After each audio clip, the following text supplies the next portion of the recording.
आप एक बात यहां ध्यान रखो, 2019 का डेटा आपके सामने है, 98 1890 यानी कि 98 क्वेश्चन जनरल कैटेगरी में क्वालिफाइंग मार्क्स है। अर्थात आप किसी भी कैटेगरी में हो, ईडब्ल्यूएस 90, ओबीसी 95.34 और 96.66, 96 के अराउंड, एससी 82 84 77 83। हाईएस्ट जो है वो जनरल कैटेगरी का है 98। हमने 98 का ही मानक ले लिया और इस 98 के मानक को यहां पर स्थापित किया। अब 98 मार्क्स को हमने 2 मार्क्स बढ़ा दिया, यानी कि 100 मार्क्स। अब देखो, अब यहां पर आपके पास 100 मार्क्स लाने हैं जिससे प्री क्वालिफाई करोगे। अब आपके पास ऑप्शन क्या है, 70 क्वेश्चन, 80 क्वेश्चन या 90 क्वेश्चन। आप 3 प्रकार से अटेम्प्ट कर सकते हैं। अगर 70 क्वेश्चन आप अटेम्प्ट करोगे तो इसमें से 55 करेक्ट होने चाहिए, 80 करेंगे तो 58 करेक्ट होने चाहिए, 90 करेंगे तो 60 करेक्ट होने चाहिए।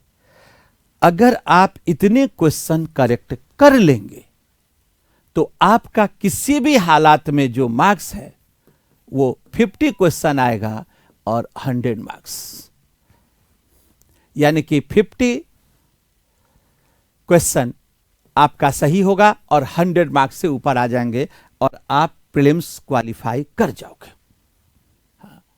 तो आप देखो, ये भी आपको पहले कोई भी युद्ध के मैदान में आप जाएंगे तो सबसे पहले आपको तैयारी करनी होगी माइंड गेम।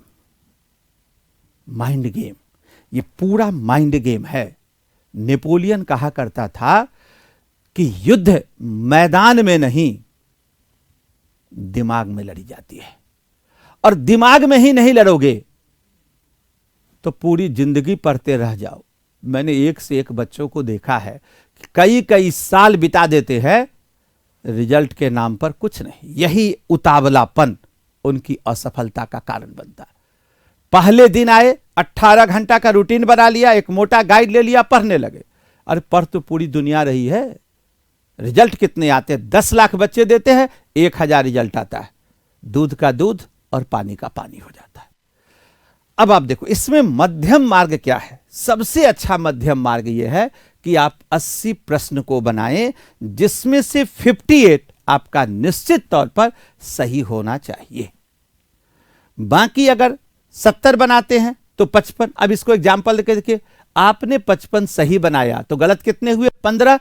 15 का मतलब हुआ कि 5 क्वेश्चन आपका माइनस हो जाएगा। 55 माइनस 5 50। इस तीनों ही डेटा में आप ध्यान में रहे कि आप जिस रेशियो से अटेम्प्ट करें उस रेशियो से आपका करेक्ट होना चाहिए। मैं इस मध्यम मार्ग के इस डाटा को लेकर आगे बढ़ूंगा, ठीक है? तो आप दिमाग में ये रखिए कि अगर 100 क्वेश्चंस है तो इसमें से मिनिमम 80 क्वेश्चन में अटेम्प्ट जरूर करूंगा, राइट? अब देखो, ये 3rd अटेम्प्ट हो गया आपका, 3rd आपका स्टेज हो गया। अब हम लोग चर्चा करेंगे 4th स्टेज की, different rounds for solving questions. Different rounds for solving question. अब क्वेश्चन को सॉल्व करना है तो इसको अलग अलग राउंड में करेंगे, अलग अलग राउंड में करेंगे। Round first, round second, round third, ठीक है?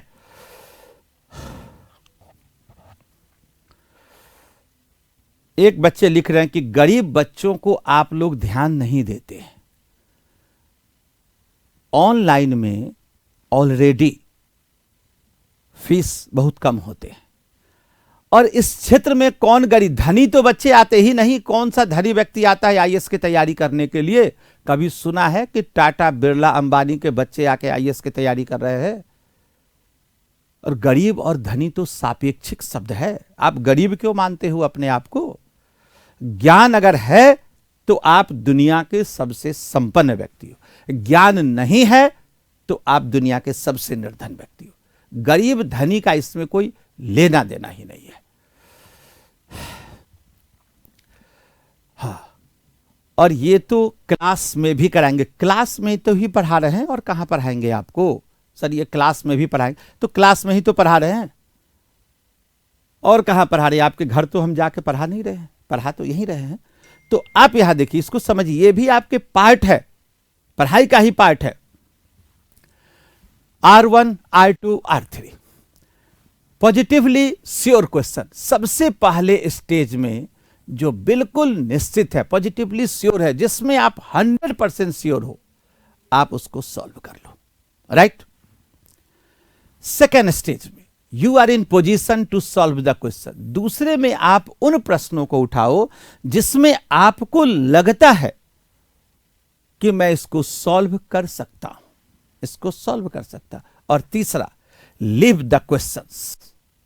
वैसे क्वेश्चन जो लगता है कि आपसे पकड़ में नहीं आएगा, आप उसको पूरी तरह छोड़ दो आप। तो फोर्थ स्टेज क्या है? Different routes of solving questions.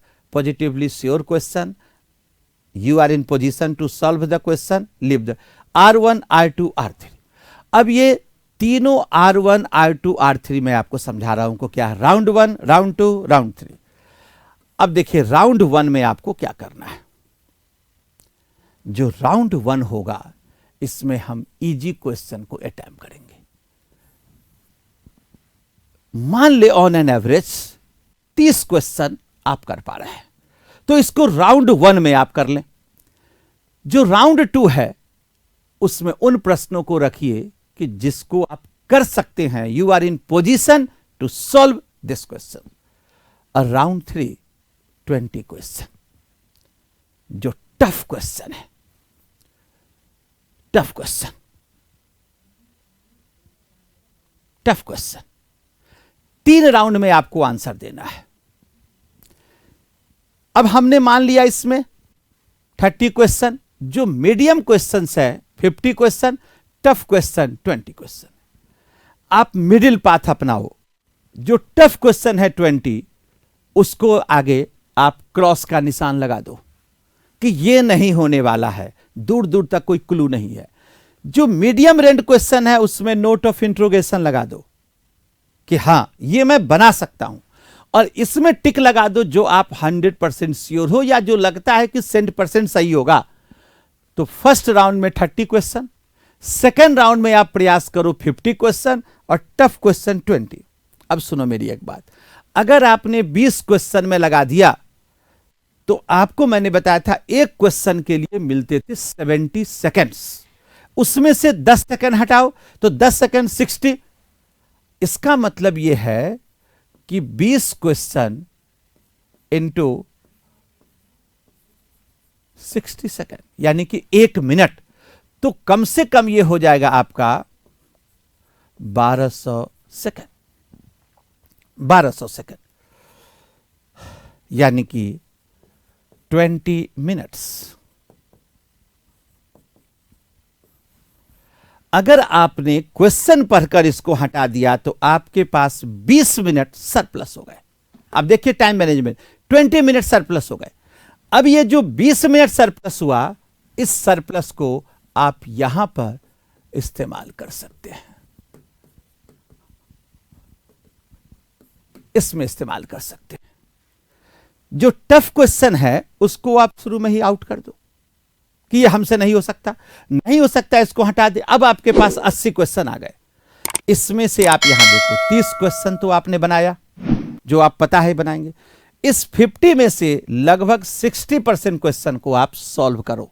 60%, ये टेक्निक में बताऊंगा कि 60% कैसे होगा। और तीसरा, ये 0 है, यानी कि इसमें से एक भी प्रश्न आप नहीं टप करोगे, नहीं अटेम्प्ट करोगे।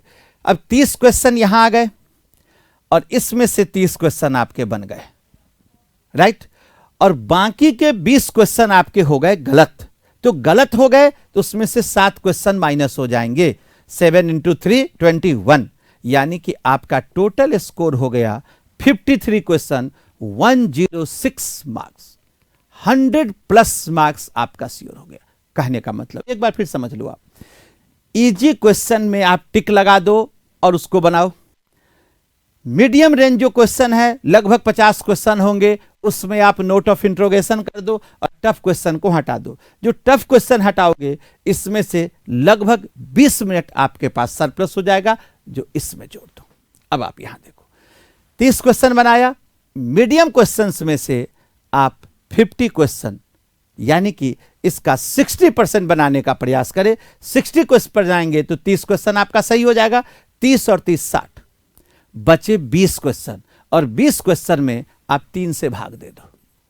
20 से आप 3 में देंगे तो 6 में आएगा। हम राउंड फिगर में इसको 7 मान लेते हैं। जब 7 राउंड फिगर में आएगा तो 7 क्वेश्चन मैंने माइनस कर दिया।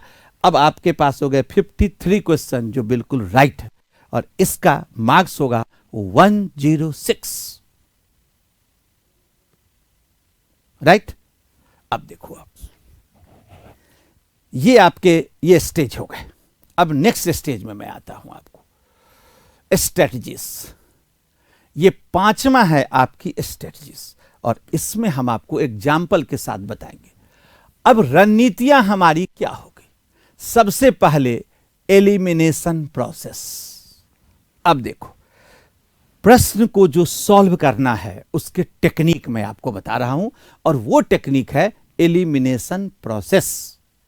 एलिमिनेशन प्रोसेस के द्वारा कैसे हम किसी क्वेश्चन के राइट आंसर में पहुंचेंगे वो देखिए।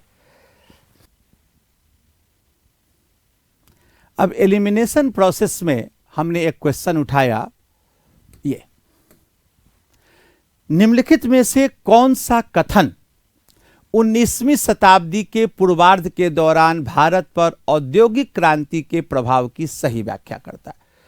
तो इसको समझने के लिए आप मूलभूत बात ये समझिए। इस एग्जाम्पल को हम बार बार देते हैं ताकि इस एग्जाम्पल से आप इस चीजों को आसानी से समझ सकते हो।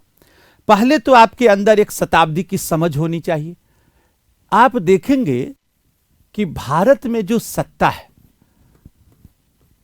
1750 से 1800,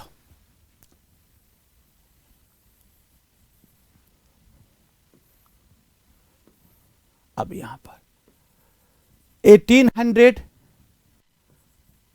टू 1900,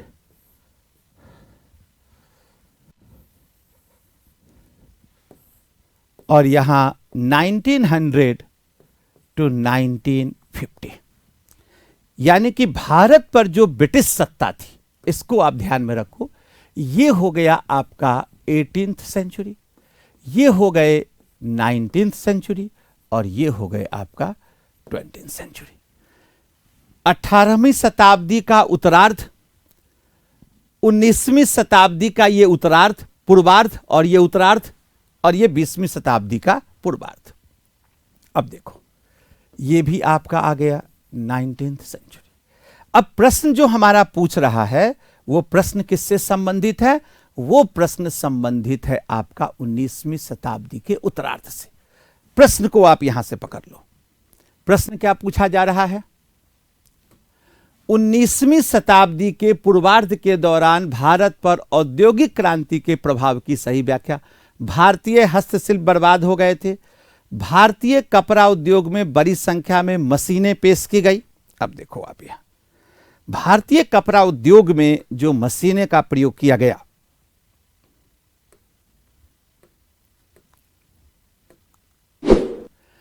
भारत में जो मशीनों का प्रयोग हुआ वो कब हुआ?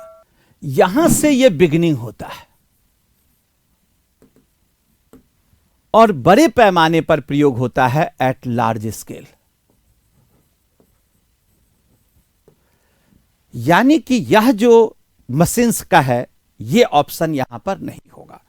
दूसरी बात वो कहता है कि रेलवेज का विकास होगा। रेलवे का विकास भी 19वीं शताब्दी के उत्तरार्ध में हुआ, और इसका सबसे अधिक प्रसार यहां हुआ। डलहौजी के शासनकाल में रेलवे का विकास हुआ, इसका मैक्सिमम एक्सपांशन हुआ लॉर्ड कर्जन के शासनकाल में। तो रेलवे भी वहां से शुरू हुए, ये भी यहां पर है। अब देखिए, ये सब ऑप्शन खत्म हो गए, और लास्ट में ब्रिटिश निर्माताओं के आयात पर भारी शुल्क लगाया गया। उनके आयात पर कोई भारी शुल्क नहीं लगाया गया, क्योंकि ये वही दौर है जिस समय विदेशी वस्तुओं के लिए एक पॉलिसी लाई गई, laces fair economy, laces fair economy, यानी कि फ्री ट्रेड, और भारतीय बाजार को विदेशी उत्पादित वस्तुओं से भर दिया गया। अब ये जो विदेशी उत्पादित वस्तुओं से भर गए, तो जो भारत का भी सूती वस्त्र का निर्यातक देश था, वो सूती वस्त्र का आयातक देश मात्र बन गया।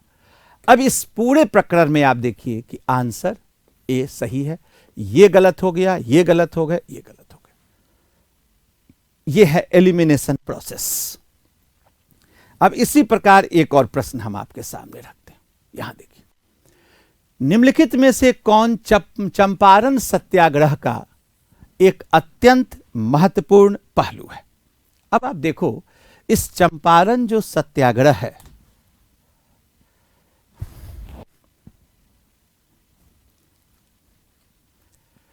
इस चंपारण सत्याग्रह में अब देखो, राष्ट्रीय आंदोलन के वकीलों, छात्रों और महिलाओं, चंपारण आंदोलन का इन वकीलों, छात्रों, महिलाओं से कोई संबंध नहीं है। इसको एलिमिनेट कर दो। राष्ट्रीय आंदोलन में भारत के दलित और आदिवासी समुदायों की सक्रिय भूमिका थी। यह ऑप्शन भी गलत है, क्योंकि इसका डिप्रेस्ड क्लास और इस प्रकार के जो ट्राइबल्स थे उससे कोई लेना देना नहीं। भारत के राष्ट्रीय आंदोलन में किसान व्यस्तता में शामिल हो गए, किसान बड़े पैमाने पर शामिल हुए। ये वृक्षारोपण फसलों और वाणिज्यिक फसलों की खेती में भारी कमी आई। ये आंसर गलत। अगर आप तीनों एलिमिनेट करोगे तो एक सिंपल भी आप जानते हो कि ये आंदोलन बेसिकली क्या था, एक किसान आंदोलन था। तो राइट आंसर होगा सी। लेकिन आंसर पर आने से पहले अन ऑप्शन को देखकर आप उसको सही कर लो, ताकि किसी प्रकार के कोई मन में द्वंद्व न रहे। तो एक तो आपका ये तरीका हो गया। अब देखिए एलिमिनेशन प्रोसेस। इस एलिमिनेशन प्रोसेस के बाद दूसरा है आर्टिफिशियल इंटेलिजेंस। आर्टिफिशियल इंटेलिजेंस, ये आर्टिफिशियल इंटेलिजेंस क्या है इसको समझो आप। कई बार हम अपनी दिमाग से कुछ चीजों को कैलकुलेट कर सकते हैं। जरूरी नहीं है कि हमारे पास सारे ज्ञान हो। आप कभी मोबाइल पर किसी बाइक के बारे में, कार के बारे में आप इंफॉर्मेशन लो, आप देखना, उसके बाद बराबर सोशल मीडिया पर आपको उस डिफरेंट कार के बारे में, डिफरेंट बाइक्स के बारे में आपके पास सूचनाएं आने लगेंगी। यह आर्टिफिशियल इंटेलिजेंस है। मानव मस्तिष्क भी ऐसे ही काम करता है। जरूरी नहीं है कि आपके पास सारे ऑप्शंस के पता हो। अगर एक या दो ऑप्शन भी आपको पता हो तो भी आप इसका आंसर कर सकते हैं। एक एग्जाम्पल आपको देते हैं। यहां देखो आप, match list 1 and list 2 and select the correct answer using codes given below the list. IAS 1995 का यह प्रश्न है।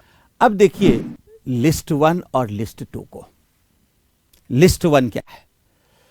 Vikram era, Shaka era, Gupta era, Kali era. अब यहां पर आप देखेंगे कि ये जो विभिन्न जो एरा है इसको मैच करना है, और इसी से रिलेटेड आप देखेंगे कि इसके पास ऑप्शंस है। अब इस ऑप्शन में चारों ही जानकारी होना कोई जरूरी नहीं है। अब मान ले आप एक शुरू करें, जैसे विक्रम एरा, विक्रमादित्य से संबंधित है, विक्रम एरा। अब यहां पर अगर मान लो कि आपको विक्रम एरा के बारे में एक इंफॉर्मेशन हो, ए का 4, 58 BC।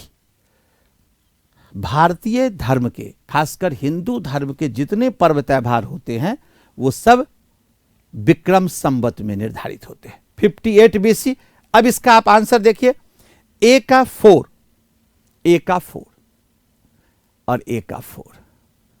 बाकी दो है, ये दोनों आपके गलत हो गए। एक आप जानते हैं, बस यहां पर आप आ गए। अब पीछे आइए, शका एरा। शका एरा का संबंध किससे है? 78 AD, B3, B5, B3। आप दो अब इसको जानने की कोई जरूरत नहीं है, यह आंसर गलत है। आपने केवल दो सूचना से इसको बना लिया, C2, D1। अब देखो यहां से ये डी हुआ। अब अगर गुप्ता एरा अगर आप जानते हैं तो ठीक है, 320, कली एरा 3102। बच्चे फंसते कहां हैं? वो सबसे पहले सबसे जो टफ होगा कली एरा, इसी को पकड़ लेंगे और कंफ्यूज होते रहेंगे। आप इसमें से जो सबसे आसान है, विक्रम एरा, शक एरा, गुप्ता एरा, कोई भी एक दो। यस सर, कुछ में तो इजी है, बिल्कुल मिलेगा, ज्यादातर इजी ही मिलेंगे। अब तो इतिहास ऑप्शनल में है नहीं, एमसीक्यूज जीएस के स्तर पर पूछते हैं, और जीएस के स्तर पर जो प्रश्न पूछते हैं वो मानकर चला जाता है कि आमतौर पर जो छात्र तैयारी करते हैं उसका जो आईक्यू लेवल है उसी स्तर के प्रश्न पूछे जाएं। आप पिछले 10 वर्षों का 2013 ऑनवर्ड दिखा लो, रेयरली कोई क्वेश्चन है जो बहुत टफ प्रवृत्ति का है। ज्यादातर प्रश्न ऐसे हैं जिसमें आप थोड़ा सा दिमाग लगाओगे तो आपका आंसर तैयार हो जाएगा।